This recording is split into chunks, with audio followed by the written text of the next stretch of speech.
Hey there. How confident are you that your decisions are truly your own?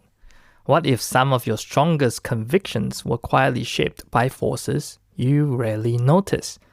Not by logic or evidence, but by stories you hear repeatedly, by systems designed to reward certainty, by patterns your mind uses to save energy. Most of us like to believe we think clearly. I know I do.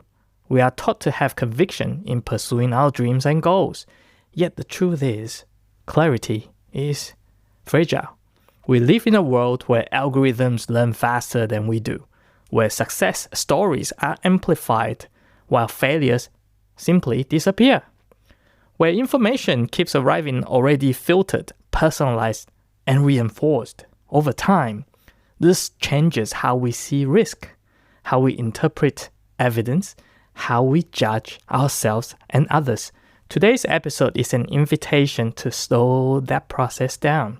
We are not here to remove bias. Bias is just part of being human.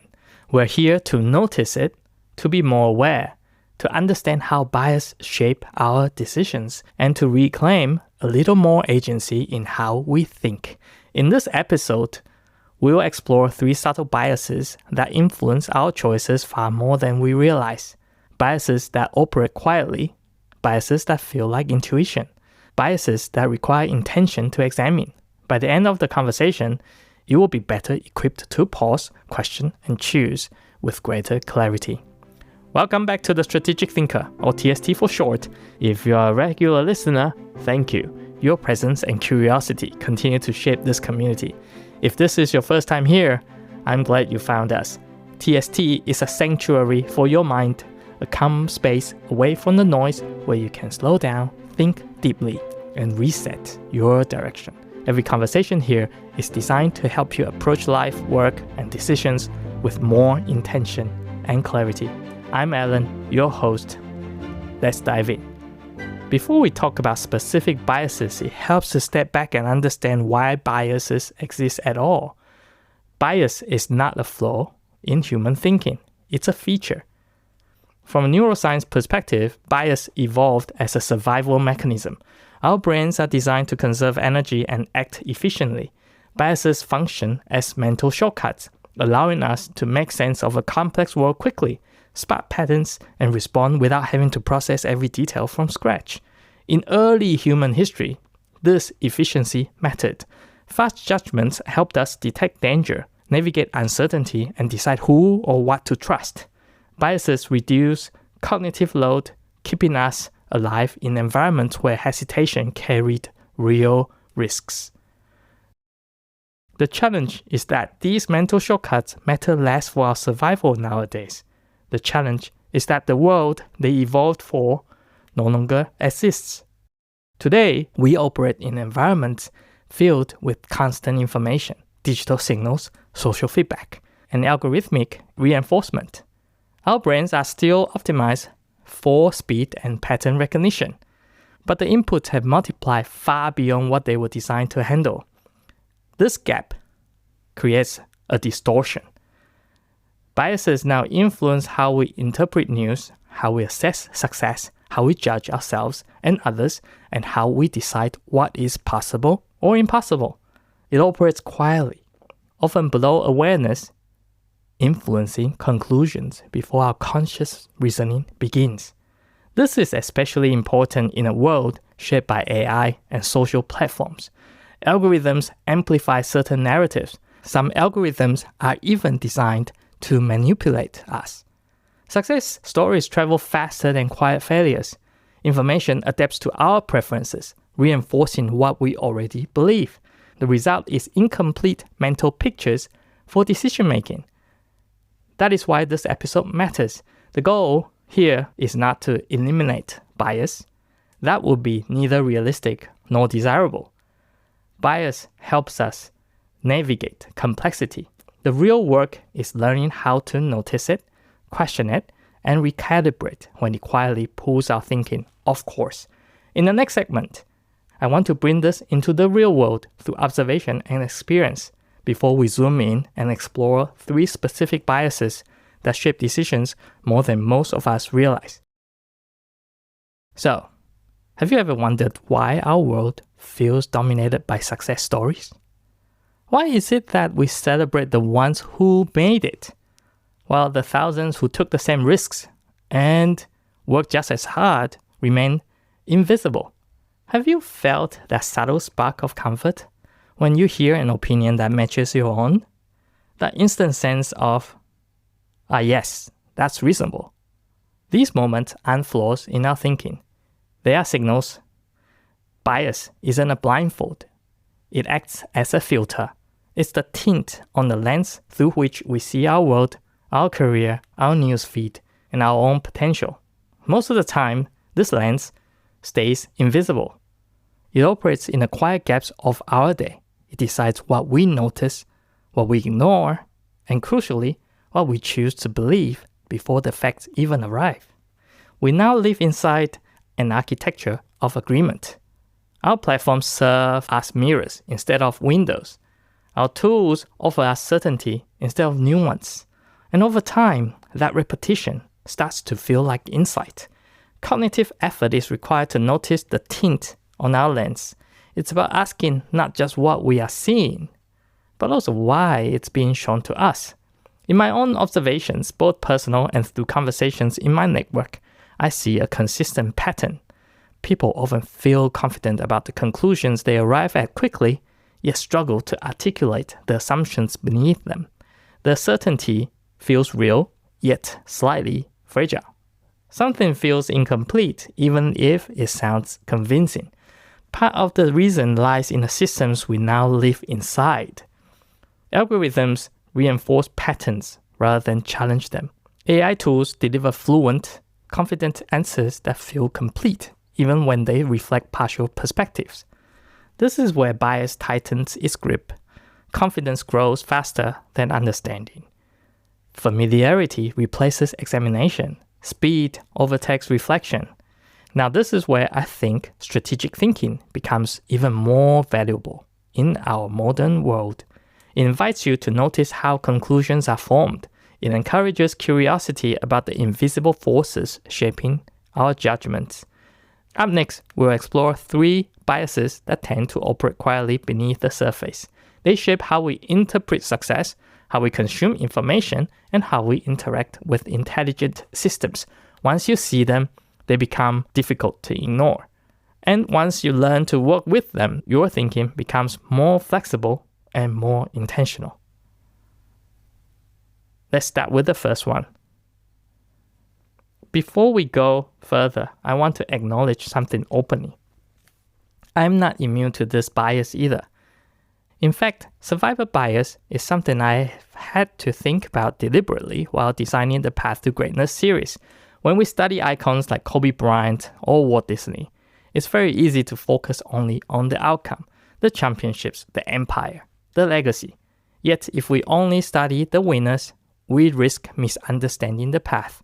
Survivor bias is the tendency to draw conclusions from people or outcomes that are visible, while ignoring the much larger group that follow similar paths but did not arrive at the same destination. We see the success stories because they survived. The others fade quietly from our view. This matters because success is rarely a straight line. For every iconic story we celebrate, there are countless others who worked just as hard, took similar risks, and made thoughtful decisions, yet arrived somewhere completely different. For sure, there is serendipity. When we ignore that reality, we begin to draw the wrong lessons. We start to believe that success is simply a matter of copying visible behaviors. Work harder, push longer, take bigger risks, never quit. Those ideas sound compelling, especially when paired with extraordinary outcomes. But what often gets lost are the struggles, the near failures, the moments of doubt, and the context that shaped each decision. This is why in Path to Greatness, I intentionally spend time on the setbacks, the injuries, the criticism, the financial strain, the reinvention. I'm not trying to diminish the achievement, but hoping to make the learning more valuable. Because the real lesson is rarely found in a highlight reel. Survivor bias also shows up closer to home. In career conversations, we hear from the person who made the leap and thrived. We hear less from the many who made thoughtful leaps and quietly recalibrated. In investing, we study the portfolios that exploded in value, not the ones that follow similar logic yet underperformed. Even in personal growth, we tend to admire outcomes without seeing the invisible costs paid along the way. When we are unaware of survivor bias, it can distort our expectations. We may take on risks without understanding the downside. We may judge our own progress harshly because our path does not look like the stories we see celebrated. Seeing this bias clearly changes how we learn. It reminds us to study the process, not just the results, to ask what conditions were present, not just what actions were taken, to separate inspiration from imitation. This awareness helps us make our ambitions wiser. And once we notice survivor bias, it becomes easier to spot another force shaping our thinking every day, one that feels even more comfortable because it agrees with us. Let's talk about confirmation bias. Have you ever noticed how certain viewpoints just feel right the moment you hear them? They align with what you already believe. They sound reasonable. They feel familiar. That feeling is powerful.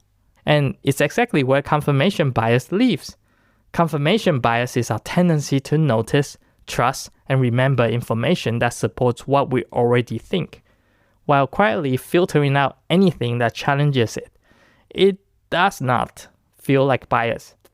It feels like truth. It feels right.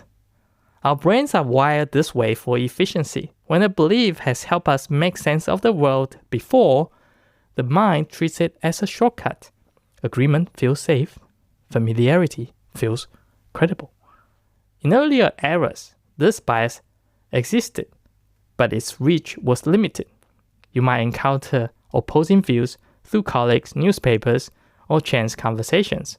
Friction was built into the system. Today, that friction has largely disappeared. Algorithms learn what captures our attention and give us more of it. Social platforms surface content that keeps us engaged, which often means content that confirms our existing worldview. Over time, our information environment becomes increasingly tailored, increasingly comfortable, and increasingly narrow. AI adds another layer to this. When we ask a question, the answer often reflects the framing of the question itself. If the prompt assumes a conclusion, the response may reinforce it. The tool is not misleading us intentionally. It is responding fluently to what we asked. This danger is subtle. When insight feels effortless, we may stop examining it. When information feels personalized, we may confuse alignment with accuracy. When agreement becomes constant, we may mistake reinforcement for truth. If confirmation bias is left unchecked, it can constrain our thinking and distort our views. This shows up in so many areas of life. In career decisions, we tend to seek advice from people who already agree with our direction. In leadership, we tend to surround ourselves with voices that validate our instincts. In learning, we tend to consume ideas that fit neatly into what we already know. Growth slows not because we stop learning, but because we stop encountering meaningful challenge. This is why curiosity is so important. It asks us to seek out opposing views, not to adopt them blindly, but to understand them. It invites us to ask, what would someone who disagrees with me say? And what evidence might change my mind? One simple practice can be transformative. When you encounter an idea that resonates strongly with you, pause and ask yourself why. Is it persuasive because it is well reasoned, or because it is familiar? That question alone can reopen your field of vision. Awareness of confirmation bias does not weaken conviction. It strengthens our judgment, it allows our beliefs to evolve, And as powerful as this bias is, there's another one quietly shaping our decisions in the background, one that feels rational and objective, yet carries its own hidden risks. Let's explore that next. There is a quiet assumption many of us make when we interact with intelligent systems. Because the output sounds neutral, structured, and confident, we assume it's objective and well thought through. This is where AI bias enters the picture. AI does not think, at least not this current generation of AI. It does not reason in the human sense. It predicts. It generates responses based on patterns in the data it was trained on and the prompts it is given. That data reflects human choices, historical imbalances, cultural norms, and existing world views. In other words, AI inherits our biases and then scales them. What makes this bias especially subtle is that it often feels sound. When an answer is delivered instantly, articulated smoothly, and supported by apparent logic, it creates a sense of authority. So the risk here is that the output feels complete. A dominant way for AI bias to show up is in the prompt. If you've been interacting with AI for a while, you might notice that it has a mirror effect. AI responds to how questions are framed. If a question assumes a conclusion, the response often validates the assumption. The tool becomes a mirror, reflecting back what we implicitly believe, but with more confidence and polish, of course. It's also important to note that by default, AI is designed to please us. That's a dangerous foundation for blind spots if not managed properly. This is where confirmation bias and AI bias begin to interact. We ask questions that align with our views. The system responds fluently. We interpret that fluency as truth. If we are not careful over time, this can further narrow our thinking rather than expand it. Yet AI itself is not the problem. Used well, it can be an extraordinary thinking partner. The difference lies in how we engage with it. Strategic thinkers treat AI output as a hypothesis, not a verdict. They ask follow-up questions. They request alternative perspectives. They intentionally challenge the first answer instead of accepting it. They ask questions like, what assumptions does this response rely on? What is missing from this view? How would this look from a different cultural, historical, or ethical lens? AI becomes most powerful when paired with critical thinking and curiosity. This brings us full circle. Survivor bias shapes the stories we admire. Confirmation bias shapes the ideas we trust. AI bias shapes the information we consume and amplify. Having bias is just part of being human, so the work here is not to eliminate it. The work is to notice it. And that noticing begins with one simple shift, moving from passive consumption to active interpretation. In the final moments of this episode, I would like to leave you with one key takeaway that ties all of this together. This brings us to a singular realization, one that changes the way we approach every decision from here on out. Bias is the lens that helps us navigate our complex world. We do not seek to remove it, for it is part of how we see. We seek only the awareness that we are wearing it, and the wisdom to know when to make adjustments. When you know the tint of your own lens, you are no longer the passenger of your instincts. You become the architect of your perspective. And from time to time, it's important to ask ourselves why we're thinking or feeling a certain way. When you pause long enough to ask what might be missing, when you seek contrast instead of comfort, when you treat tools, stories, and opinions as inputs rather than instructions. Clear thinking does not come from having fewer biases. It comes from noticing them earlier. And in a world filled with confident answers, that awareness becomes a powerful advantage. As we bring this conversation to a close, I want to return to where we began. Bias is not something to fear. It is simply something to understand. It is the mental machinery that helps us move quickly in a complex world, but it's also the tint on the lens that shapes what we notice, what we trust, and what we overlook. Today, we explored how success stories can distort our map of reality, how familiarity can pretend as the truth, and how intelligent systems can amplify our blind spots if we treat their output as a verdict rather than a hypothesis. These biases are subtle. They operate in the quiet spaces of our subconscious, and that is exactly why they deserve our most thoughtful attention. As a strategic thinker, our work is not to achieve a perfect view, but to improve the quality of our views. This requires the willingness to pause, to question, and to remain open to the parts of the picture that we cannot yet see. As you move through the days ahead, notice where your confidence feels automatic. Notice which stories feel convincing without effort. Notice which ideas feel comfortable simply because they sound familiar. That moment of noticing is where your agency begins. If this episode helped you see your own thinking a bit more clearly, I invite you to stay connected. You can join the Compass newsletter for reflections and mental models designed to help you think long-term and live with intention. You can sign up on our website at masontst.com. As always, thank you for spending this time with me. You hold the power to shape your destiny. Strategic thinking is your compass. We will build an amazing future, one thoughtful decision at a time. Until next time, keep getting better every day.